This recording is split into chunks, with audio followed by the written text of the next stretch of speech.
สบายดีสบายดีมื้อนี้มาเฮ็ดยำวุ้นเส้นกินอันนี้ใส่กุ้งกุ้งข่อยก็บ่ได้เอาหัวบ่ได้ตัดหัวข่อยเอาหัวมันออกหัวกากหัวออกแต่ว่าอันข้างในมันก็ยังมีอยู่หั่นน่ะอันนี้อันนั้นกากมันข่อยก็สิเอาไว้ข่อยสิอบแล้วข่อยสิเอามาบดไว้ใส่แกงใส่นี่ก็เส้นร้อนแซ่เมี่ยน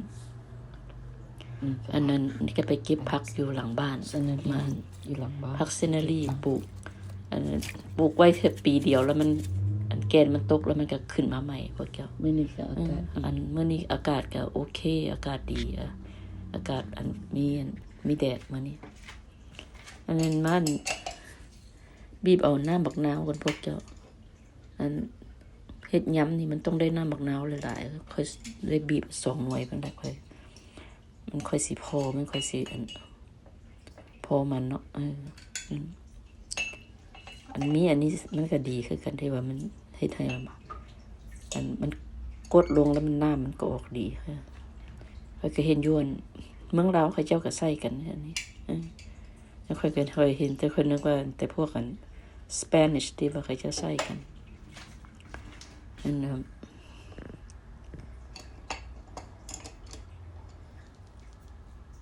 บีบค่อย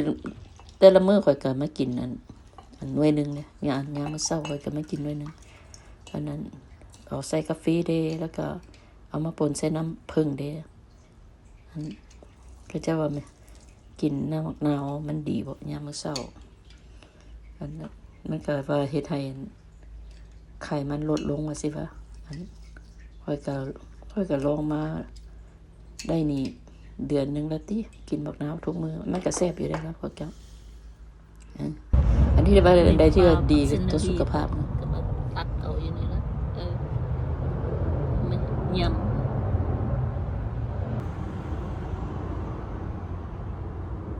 นี่หอมป้อมนี่มันห่างกันมันสิต้นใหญ่ได้นี่ตักหอมป้อมมันยังบ่อยากเด็ดอันนั้นต้มน้ำซีนลวกกุ้ง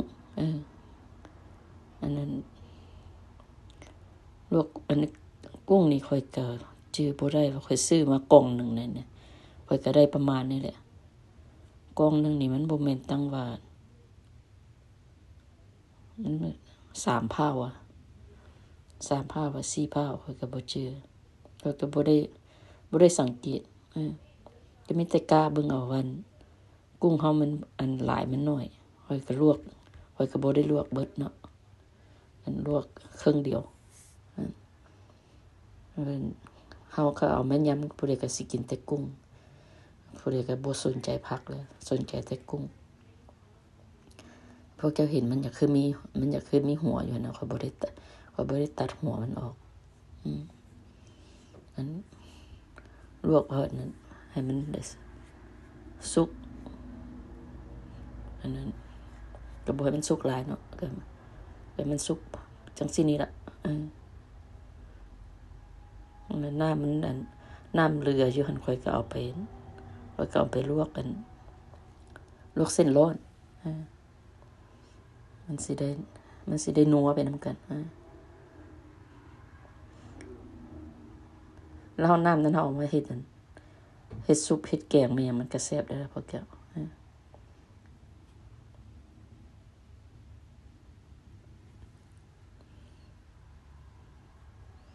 มันเฮาเฮ็ดลวกจังซี่แล้วเฮาไปเฮ็ดลาบเฮ็ดก้อยก็แซ่บมันก็เส้นร้อนมาลวกต่อ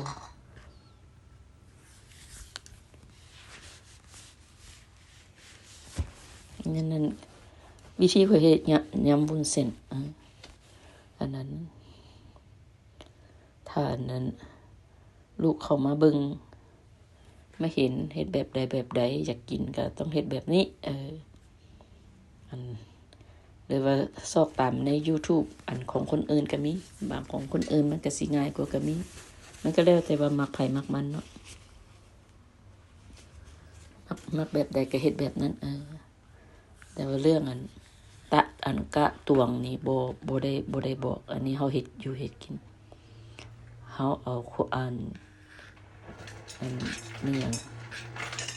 ประสบการณ์เฮาเฮ็ดเอาประสบการณ์เฮาเฮ็ดเฮาบ่ได้มาตองว่าบวงตักแกงอัน1เด้อ2บวงตักแกงเด้อจังซี่นะเฮาบ่มีแต่สีใส่ปั๊บมันพอดีแล้วก็เบิ่งตักตวงด้วยตาของเฮาเพราะว่าเฮามีประสบการณ์เฮ็ดกินแล้วเฮาก็เอาแบบนั้นคันแม่นเซียนมันบ่แม่นเฮาบ่ได้แม่นนั้นโรงเรียนว่าต้องได้ว่าน้ำ1ลิตรกุ้ง2พาวบ่จังซี่นะมันบ่ได้ว่าจังซั่นว่าซั่นซะอันนี้แล้วค่อยก็แม่นถอกใส่น้ำเย็นเพราะว่าบ่อยากให้มันเส้นร้อนติดกันเด้มันคันแม่นเฮาบ่ใส่น้ำเย็นแล้วมันเส้นร้อนมันสิติดกันเด้เพราะมันก็เป็นแป้งเด้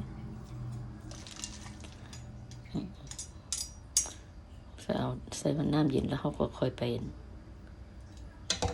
ให้มันเสด็จน้ำ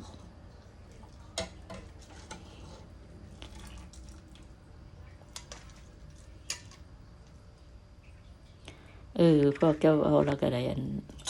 ขอความช่วยเหลือเด้อครับมีพวกเจ้าเบิ่งมาฮอดนี้ก็เบิ่งให้มันจบให้ค่อยเด้อเพราะว่าค่อยต้องการความช่วยเหลือต้องการ Subscribe ต้องการนั้นวิวเวลาเบิ่งหั่นนะถ้าพวกเจ้าบ่อยากเบิ่งพวกเจ้าเปิดปล่อยไว้ละลาก็ได้Subscriber หั่นค่อยครบได้ครบแล้วแต่ว่าค่อยมันได้หลายก็ดีแต่ว่ามันครบปริมาณของYouTube ที่ว่าเขากำหนดมาแล้วแต่ว่าเวลาของข่อยนี่ยังบ่ได้เวลาของข่อยนี่ยังอีกตั้ง 90% ข่อยได้แต่ 10% เดี๋ยวนี้เพราะว่าข่อยบ่เคยได้มาเฮ็ดเอาจริงเอาจังข่อยมีแต่มาเฮ็ดลิ้นเฮ็ดหัว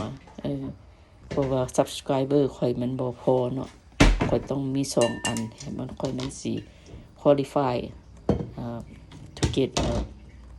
some income ว่าซั่นซะที่ได้รายได้นะวันนี้ค่อย qualify subscriber แล้วค่อยได้แล้วอันนั้นค่อยอันนั้นคล้ายๆว่าครบแล้วแต่ว่าได้หลายขึ้นมันก็ยังดีเนาะแต่ว่าวิวนี่ของค่อยมันบ่พอค่อยอยากขอร้องพวกเจ้าครับพวกเจ้าเบิ่งแล้วถ้าว่าพวกเจ้ามักก็กดไลค์กดแชร์ถ้าบ่มักก็เปิดทิ้งไว้ให้ค่อยให้มันได้ยอดเวลานะยอดวิวนะก็ได้ขอความช่วยเหลือนี่แหละถ้าเฮ็ดได้ก็ขอบใจหลายๆเนาะถ้าเบิ่งจบก็ขอบใจหลายๆถ้ามีหยังก็คุยกันก็ได้อยากถามหยังอยากเว้าหยังอยากอันนั้นมีหยังอันนั้นสนทนาก็อันนั้นเขียนในคอมเมนต์หั่นถ้ามักก็กดไลค์กดแชร์ถ้าบ่มักแล้วก็บ่เป็นหยังเพราะว่าเฮาสิไปให้คนมาเบิ่งเฮาอันนั้นมามักของเขามันก็บ่ได้เนาะบางคนเขาเจ้าก็บ่มักบางคนเขาเจ้าก็มักมันก็แล้วแต่ว่าทางใดทางไผทางมันว่าซั่นซะพวกใดมักเบิ่งเฮ็ดอยู่เฮ็ดกินเขาเจ้าก็มักเบิ่งเขาเจ้าได้บ่มักเบิ่งบ่มักเฮ็ดอยู่เฮ็ดกินเขาเจ้าก็บ่มักเบิ่งมันก็แล้วแต่เฮาสิไปอันนั้นควบคุมเขาเจ้าบ่ได้สิไปบอกเขาเจ้าบ่ได้แล้วแต่ว่าผู้ใดมักหยังก็เฮ็ดไปนั้นไปตามใจของเขาเจ้าเนาะมันก็มีแต่ว่าอันนั้นแบบมีแต่เว้าดีกันหั่นเลยเนาะส่งเสริมกันว่าซั่นซะแล้วก็มาซอยผักบัวแดงนี่นะผักบัวแดงนี่มันก็แซ่บได้พวกเจ้าแล้วก็มาอันนั้นขูดกระโดดเดข่อยก็มีแต่อันนั้นกระโดดกับผักบัวแดงกับเซนเนอรี่อันที่ว่ามีอยู่บ้านข่อยมีหยังอยู่บ้านข่อยก็ใส่เท่านั้นแหละพวกเจ้าข่อยบ่พิถีพิถันว่าต้องให้มันมีครบเครื่องมีหยังอยู่บ้านใส่แล้วก็พออันนั้นแล้วก็แล้วไปแต่ว่าอันนั้นยำนี่ค่ะบ่มีไม่หยังก็อันนั้นกระเทียมดองกับพริกเผาแล้วบ่ได้เด้ ต้องมีพริกเผากับกระเทียมดองมันค่อยเป็นยำได้พวกเจ้ากับบักนาวได้ เว้าเรื่องหมายถึงว่าเว้าเรื่องผักเรื่องมีดอกเนาะอันพวกผักหอมผักหยังนี่นะเฮามีผักหยังใส่ก็ได้บ่มีก็บ่เป็นหยังแต่ว่าเรื่องความปรุงให้มันรสชาติแซ่บมันต้องมีพริกเผาแล้วก็มีกระเทียมดองมีมะนาวเซนนารีนั่นก็ไปเก็บอยู่หลังบ้านนั่นแหละอันนั้นเอามากำนึงพุ่นแหละหมักเด้หมักเนี่ยก็ได้ประมาณนี้แหละพระแก้วมันนี่ก็สิมันคนลืมหัวผักเทียมดองแซ่บแต่พวกเจ้าอันนั้นค่อยซื้อมาเป็นถุงนะมันเป็นถุงอันตะกี้เคยซื้อแต่เป็นขวดแก้วน้อยๆเห็นนะมันก็แซ่บอยู่แต่ว่าหักตัวนี้แซ่บหลายกว่าพวกเจ้าตัวนี้แซ่บหลายกว่ามันสิอยู่ในถุงเด้อพวกเจ้ามันสิอยู่ในถุงแล้วมันสิประมาณ2 เผาบ่2 เผา3 เผานี่บ่อันนั้นผักเทียมนี่แซ่บมันหวานแซ่บจังได๋บ่นี่แหละเอามาใส่ยำนี่แซ่บโลดพวกเจ้าข่อยก็ขาดบ่ได้เดี๋ยวนี้ข่อยก็ออเดอร์จากอันแอปไลน์เด้เขามีทุกอย่างมันนี่ข่อยก็สิมาบดกระเทียมกับบักพริกเครื่องอันนี้ก็เครื่องซอสมันนะเครื่องซอสมันเมื่อก่อนข่อยก็ตำเอาแต่ว่าเดี๋ยวนี้ข่อยมีอันบดมืออันบดมือคือว่าโอ้ง่ายบ่ได้เอาครกมาแล้วก็นักครกอีกอันนี้นี่เบาๆแต่พวกจะท่าเบิ่งได้ว่าข่อยมีเครื่องมั้ยเนี่ยนั่นก็น้ำบักนาวที่ว่าข่อยคั่นไว้ตอนแรก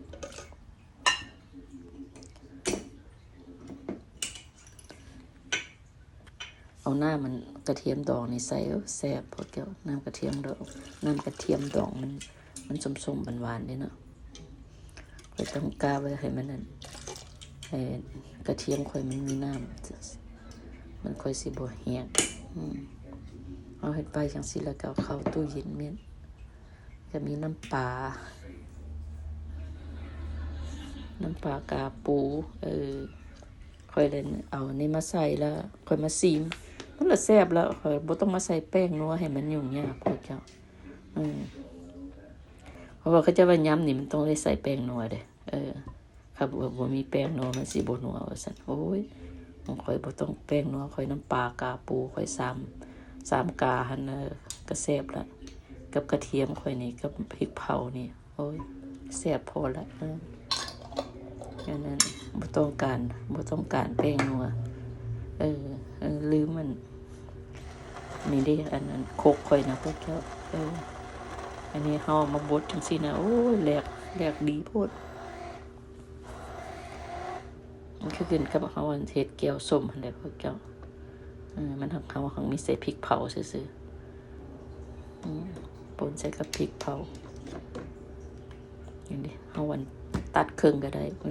แนวนี้มันสิมี2หัวอันเฮาสิมาเฮ็ดเฮาสิมาเฮ็ดบดซีนก็ได้อันนี้ว่าหัวนึงว่าซั่นซะอันนี้หัวนี้มันหัวปั่นถ้าเป็นบดซีนข่อยก็มีอีกหัวนึงค่อยลืมน้ำตาลเพราะว่ามันต้องให้หวานส้มเด้นั่นแต่นั้น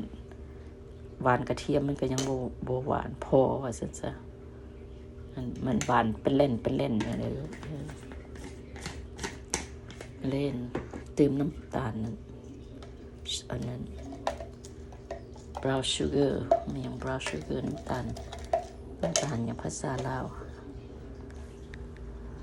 น้ำอ้อยแล้วเนาะก็เป็นนั่นมันแต่ว่าน้ำอ้อยแล้วเนาะสี brown นี่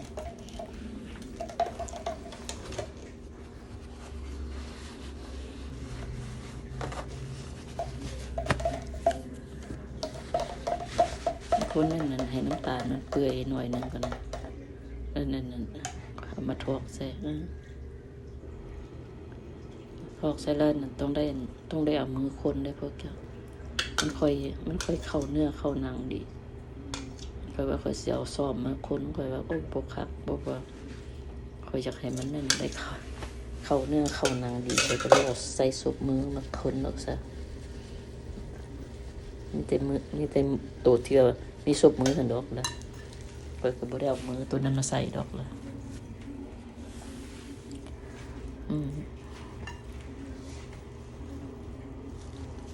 อันนั้น3มันแก้วมันเอาน้อยเด้มันก็เลยได้ค่อยๆเฮ็ดบ่ซั่นน่ะสิอันนั้นฟงออกนอกเบิดพอแก้วข้อยก็ได้ค่อยๆเฮ็ดส่วนเสียนผักบัวสิแตกออกจากกันส่วนอันนั้นเส้นวุ้นมันเสียนอันนั้นแยกออกจากกันเนาะข้อยก็ค่อยๆเฮ็ดอยู่หั่นแหละพวกเจ้าforward ไปให้มันไวๆซะบ่ซั่นพวกเจ้าก็สิเห็นข่อยเตื้อยอยู่นั่นน่ะ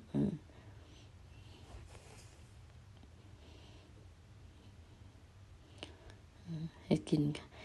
ค่ะเฮ็ดฟ้าวหลายมันก็บ่คักเด้มันก็ต้องอันนั้นไปตามอารมณ์เย็น ไปตามอารมณ์เย็นมันเข้าเนื้อเข้าหนังแล้ว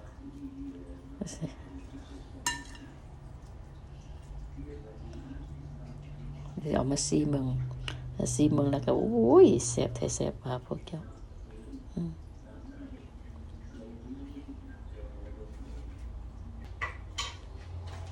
ถ้าผู้ใดมักเผ็ดต้องได้ซอยบักเผ็ดใส่อีกข่อยบ่ได้ใส่บักเผ็ดแซ่บหลายซิมแล้วแซ่บหลายก็ประมาณนี้แหละพวกเจ้าอันนั้นยำวุ้นเส้นข่อยใส่กุ้งอันนั้นมักกินยำจังซี่แหละบางเทื่อก็เอาอันมีหยังเอาไปฮื้อเฮ็ดบางเทื่อก็ได้ส่วนหลายก็เอากุ้งนี่แหละมันนั้นผู้ใดก็มักกินกุ้งหั่นน่ะไปฮื้อนี่ยังว่าบ่มีผู้ใดมักเอาอยู่ดีมีแฮงผักกาดอันนั้นน้ำหมอกตกลงใส่